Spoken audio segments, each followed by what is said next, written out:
Hello, my name is Jennifer Dorsett. I run Hidden in Plain Sight Tri-Cities. I've been working in the Tri-City area for the past 15 years in chemical dependency treatment and substance abuse prevention, as well as mental health promotion. I'm excited to be here tonight to share a lot of great and interesting things with you. First of all, I want you to walk away with one thing today, and it's that parents are the #1 influence in a child's life. And so having great conversations is where all of that begins. It's hard to have conversations with kids if you don't know what's trending. And so how can you be a resource for kids if you don't know what's trending? How can you talk to them about vaping if you don't know what's trending? So today I'm going to point out some fun facts that you can take home, and then hopefully you'll join us in the future for a Hidden in Plain Sight presentation. One of the things that's changed over the past few years is perception of harm. A lot of folks think that legalized marijuana may have had a positive impact on street-based marijuana. However, what we've seen is a huge change in the way teens view perception of harm for marijuana. And so our marijuana use rates have not declined at all in the past 6 years. That's a bummer because all the other drugs have started to decline. And so when we look at trends like that, we should really see them all declining together. So that's one thing I'm going to focus on today. I wanted to point out a few different items on my sheet here, and vaping is a pretty big trend. And so we've got here alcohol vaping, marijuana vaping, and nicotine vaping. Some of you might be thinking, alcohol vaping? What? Yes, it's a thing. I'll point it out in just a little bit, but first I want to start with marijuana. Marijuana vaping has changed over time. Marijuana vaping is not new, but it continues to develop into smaller vaping devices. This, for instance, is a PAX. It's comparable to the Juul, and they're created by the same company. Did you know Marlboro owns part of both of these companies? It's just interesting how tobacco plays a role in these different drugs. Looking at devices that can be hidden.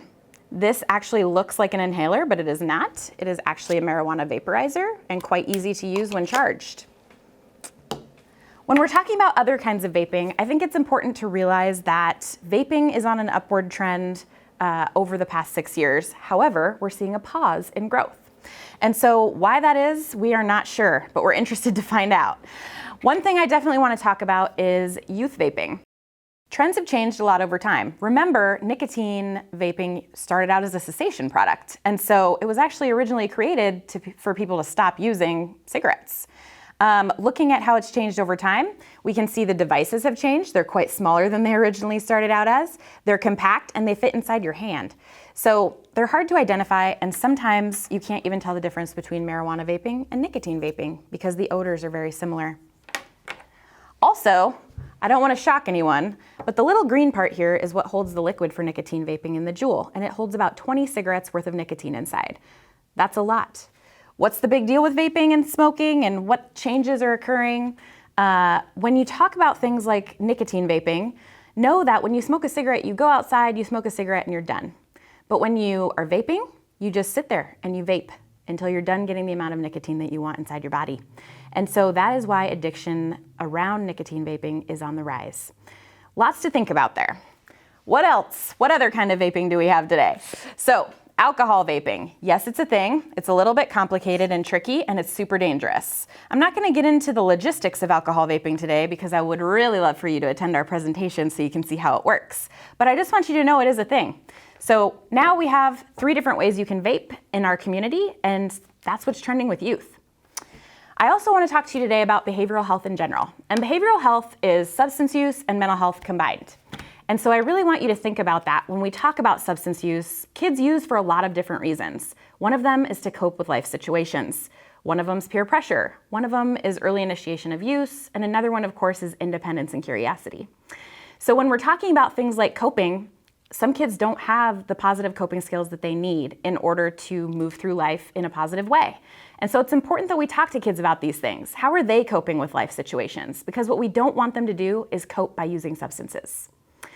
We also want to look at what is our mental health statistics telling us. And so right now, 39% of our 8th and 10th graders in Benton County report severe depression in the past year for 2 or more weeks. That's a big deal because what we don't want it to do is turn into something more, right? We don't want them taking their lives or thinking about taking their lives. We want them to have a positive coping skill that they can use or somebody they can talk to about it.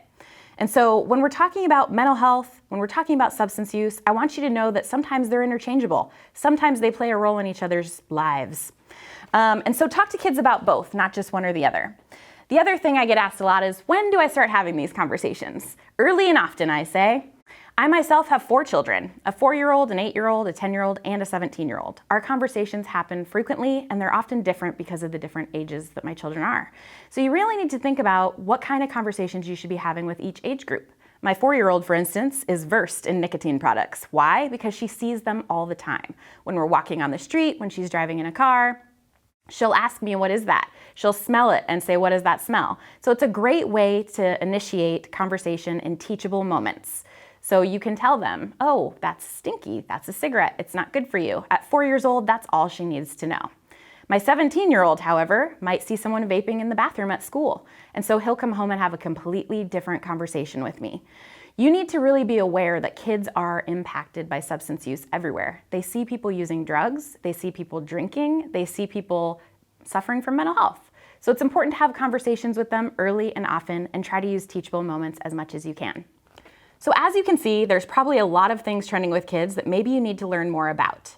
That's one of the great things about Hidden in Plain Sight Tri-Cities. We travel all over the Washington State area to bring information to parents, caregivers, mentors, aunts, uncles, grandparents. It doesn't matter. This information is great. Everyone should have it. Everyone should share it. So I hope knowing more of this information can help you have great conversations, but I also encourage you to attend a Hidden in Plain Sight event so that you can see what's trending with kids and have great conversation with kids about it. So you can be a resource, so you can know what your kids are talking about when they say things like 710 or 420. I think it's really important that you understand some things are hidden, some things are not hidden, but it's great to just know what's going on. Hidden in Plain Sight was originally created as an in-person event, but thank you to COVID, we have digitized everything, and now we have a sweet video to show you guys today. During this video, you have the opportunity to see what you know versus what you don't know and what you want to learn more about. I think it's important for you to know this is a girl's teenage bedroom. There's about 100 indicators of risky or problem behaviors inside, and some things will pop out at you so that we can show you kind of all the different dynamics that are occurring in the room. We're going to talk about things like inhalants and vaping and marijuana and alcohol and even sex trafficking and some other mental health related issues. So keep your eyes open and hopefully you'll come to an event in the future.